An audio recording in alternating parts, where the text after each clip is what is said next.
Hello friends. In my last video of data pre-processing, I talked about how we read the data from the CSV file. Here is my CSV, and we saw that how we handle the missing value. Like over here we have got a missing data, here also we have a missing data. And while doing so, we did come across something called the strategy mean with the help of simple imputer. But if you notice my last video, you will find over here I have a value somewhat like 35.4444, a good number of 4 were there. Similarly over here it was also 631.1111, and it was looking not at all attractive. I wanted to bring it down to 2 decimal place like what you are seeing right now. It is much more presentable, and for that reason what I did is I wrote this particular line, and that is simple implementation of round functionality. But how did I achieve this? Because the line is not that straightforward. Well, actually it makes use of list comprehension is going on, list manipulation is going on, and that makes use of multiple loop. This is my outer loop. So here I have gone for slicing because X is my independent feature. So I'm slicing and I'm targeting the particular column, that is, this is 0 column, this is a 1 column. So I'm saying that pick up all the rows from this particular column, and as you pick up the row, suppose you picked up the very first row, you hand over the first row to the inner loop, and this is my inner loop over here. So this loop will receive the value, that means this particular value, that means 24, 80, 38. In this way it will come down to 35.4444. So once it does come to 35.44, it would hand over to the round function of Python, and it will bring it down to 2 place decimal.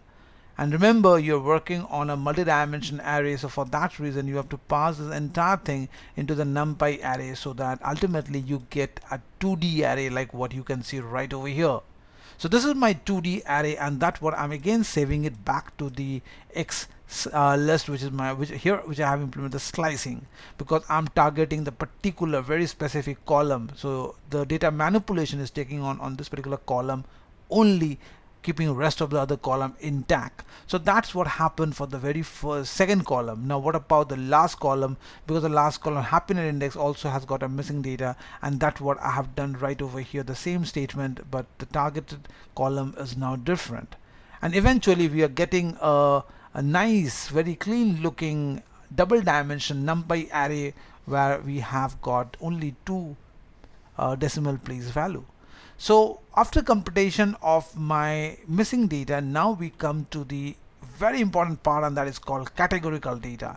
How we are going to handle the categorical, like city is there where we have got 3 cities: Mumbai, London, New York. And similarly we have got a column called smoke, where a person do smoke or he or she do not. So what about these 2 columns? We need to transform this 2 column into the numeric value, and for that reason we are going to implement 3 different classes. One is called LabelEncoder, OneHotEncoder coming from scikit-learn preprocessing, and one more class called ColumnTransformer coming from scikit-learn compose. We will see this thing right now. So let's start with the very first column, which is 0th column, that is the city column. Now over here we have got multiple value: Mumbai, London, New York, New York, New York, London, and so on. So what logic do we expect to apply over here? Well, we can go in the form of alphabetical position, whereby L would come first, L, M, N. So I can say that L I can assign it as 0, M I can assign it as 1, and N I can assign it as 2. Well, we could work in this fashion, but there is a small problem if we do so, because 0 is less than 1 and 1 is less than 2. Some kind of priority is coming over here, a precedence is coming over here, which is not that good for machine learning algorithm. So for that reason we are introducing 2 classes over here, and that is called ColumnTransformer and OneHotEncoder. What OneHotEncoder would do? Well, it will create, first of all, it's going to create multiple columns. How many columns it will create based on number of string that is involved. So over here there are 3 different string: Mumbai, London, New York. So for that reason it has created 3 columns. So this is the first column, the second column, the third column. Now we have created the column with the help of OneHotEncoder, and now what it would do, well, it will assign a binary value 1 in context to the respective column. Well, imagine the first column is for London because alphabetical L is coming, then 1, I mean this is the next column that is for M, and this is the next column for N, if you think in that fashion. But we know that there are 3 different columns and it will work in context to the ascending or descending order, but we are not going to put like that way. Rather, we are going to say that when Mumbai is there, so Mumbai, that means alphabetically it is coming after L, so we would assign 1 to the second column. Like over here we have got London. London is the first alphabet in context to these 3 string, so I will be assign 1 to this particular column and keeping rest of the other 2 columns as 0. Similarly, where we have got New York, so we'll assign 1 to the last column, keeping the other 2 columns intact, I mean 0. So that means depending upon the position we are assigning, the first position or first column would be assigned for London, the second one will be for Mumbai, and the third one will be for New York. So now what we have been implementing this concept, we are going to put that in these metrics, and for that's how the column transformer would come in picture. So if you look at column transformer function, or the construct, you will find over here there are a few parameters. The first, over here we have got the transformer. Transformer is basically a list, and inside the list we are passing a tuple. So over here we are passing 3 different data. The first is the name of the transformer. Well, I have given the name in context to which particular feature you are using. So since I'm working on the city feature, so I gave the name as city transformer. You are free to choose whatever name you feel like. This is not a keyword, this is just a string given by me just to give a name to the transformer. And then we are giving a call to the OneHotEncoder, who actually did this binary implementation of the data that is present. I will assign 1 to that particular column and the rest will be 0. And which particular cell we are targeting, or which particular column we are targeting the very first column. That's the reason we have written 0 over here. So city is the very first column, so we are given 0. While keeping all other column as it is, we are not doing anything in other columns, so that's the reason we wrote remainder equals to pass through. That means you don't need to do anything apart from this 0th column, leave everything as it is. So we created this particular object, and this object will now be placed with the help of fit_transform to actually implement this thing into my independent feature.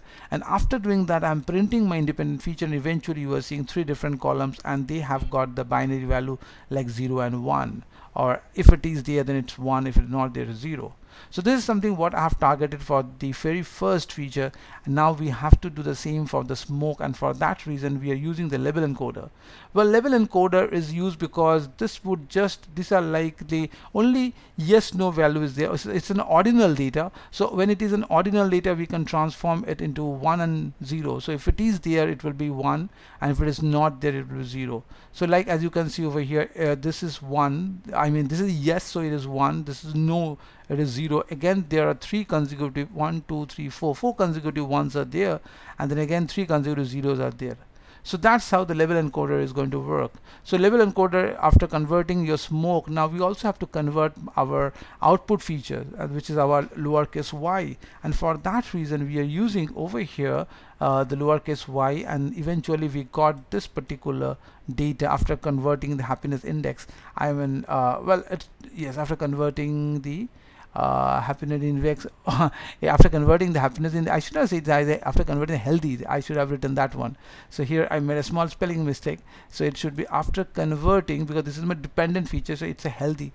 After converting, after encoding healthy, so it would be HELTHY. This should be the appropriate term. So let me clear the screen and let me rerun the code once again. So it would be after transforming, encoding the healthy, which is why we are getting this data. Right now it is perfect. So see over here, y, the first one is y, so yes, 1 is there, then comes 0, and then again there are 4 consecutive yes, so from 4 consecutive 1, and then again no, and so everything is working perfect. So that's how we have been able to transform our categorical data into a numerical form, so that we can go for the machine learning implementation. After transformation categorical, now is the time when we should go for split of our data set, and for that reason again we are going to use scikit-learn model selection, where we will be implementing train underscore test underscore split. So what it is going to do, well, we are going to work on a CSV file, and the CSV file will be having both the data for your training and testing. So you need to split certain amount of data for your training and certain amount for testing. Usually the training amount is more compared to the testing, and in my case I will be taking 7 rows, or 70% of the data I will put forward for my training, and 3 or 30% I will keep for my testing, like what you can see right over here. So I'm giving a call to the trend test split, where I'm passing my independent feature, I'm passing my dependent feature, okay, and here I'm passing the amount of data that I will be using for testing purpose. So I wrote over here 0.3 means 30% I will be using for testing purpose, which indirectly means 70% I will be using for training purpose. Now while you're executing this particular function, it will result, or you will be getting 4 data as a return value. What are these 4 data? Xtrain. So Xtrain would be your independent feature. That means I'm talking about this independent feature. That means there will be 7 rows. See, as you can see over here, there will be 7 rows, and how many, and for this particular independent feature there will be dependent feature as well, because I will be also having this healthy. Yes, so there would be the Y is also there. So all total there will be 7 rows with 6 columns, because over here there are total 6 columns are there. That's the reason my X test is saying we will be using 7 rows, because all total in my CSV file I have got 10 rows. So out of these 10 rows I will be using 7 rows for my training, okay. And these are the dependent feature, you can say, so for Xtrain, Ytrain. And the leftover, that is the X test, which is the only 3 rows will be there, that I will be using for my training purpose. So if you look over here, X test, so when I will be training my model in the upcoming video, I will be working, well, one more video I will be making, because this video already becoming lengthy. Over there I will be working on the standard scaler, how the scaling will be performed, because over here if you see the happiness index, the value is ranging from 200 to almost 1000. So you need to scale down your value. So for that reason I will be making one more video where I will show you how the scaling is going to implement, and after that I will be working on a very popular classification model that is called naive Bayes.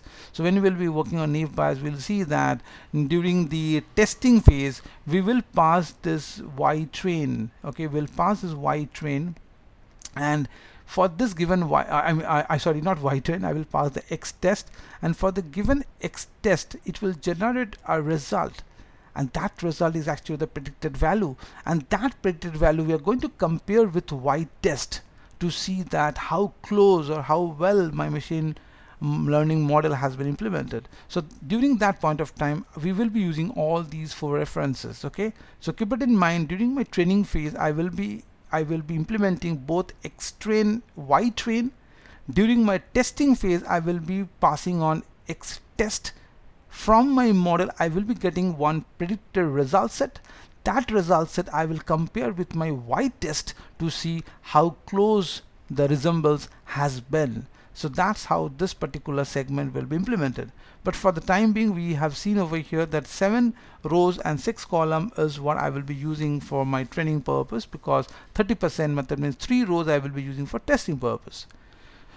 Well, in my last video I will be talking about the scaling part, and over there I will say that how nice, a very small and very sweet numerical is there with the help of the standard killer actually does it works, okay. That's what will be the content of my next video, so wait for it. Until then, have a nice time. Bye bye.